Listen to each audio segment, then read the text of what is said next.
आमच्या घरी पाहुणे आले की एक पदार्थ हमखास होतो, तो म्हणजे सासूबाईंच्या हातची पारंपरिक खीर.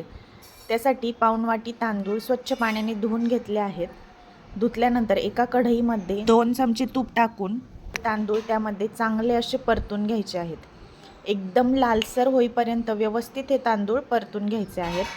अशा पद्धतीने तूप सुटायला लागलं की त्यामध्ये गॅस बंद करून थोडंसं दूध टाकायचं, जेणेकरून हे सर्व तांदूळ व्यवस्थित भिजतील आणि अर्धा ते पाऊण तासासाठी भिजायला ठेवून द्यायचे आहेत गॅस बंद करून.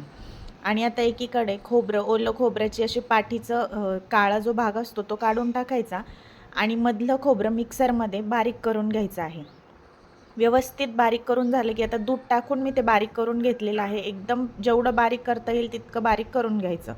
आता यामध्ये अर्धा तास भिजत घातलेले तांदूळ आणि दुधाचं मिश्रण टाकून तेही मिक्सरला छान बारीक पेस्ट करून घ्यायची आहे.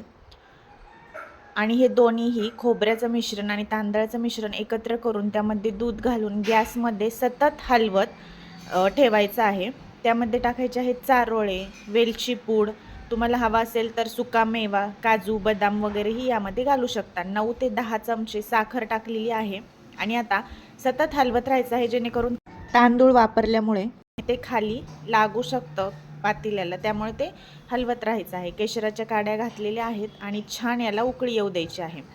सतत हलवत एक 10 ते 15 मिनटं ठेवल्यानंतर यामध्ये मी बारीक किसून सुक्या खोबऱ्याचा किस वरतून टाकलेला आहे. हा खाताना अतिशय छान टेस्टी लागतो आणि मस्त एक 20 मिनटानंतर आपली चमचमीत खीर तयार झालेली आहे. तुपाची धार टाकून गरम गरम चपातीसोबत मस्त एन्जॉय करायची. तुम्हाला ही रेसिपी कशी वाटली कमेंटमध्ये नक्की सांगा आणि चॅनलला लाईक आणि सबस्क्राईब करायला विसरू नका. धन्यवाद.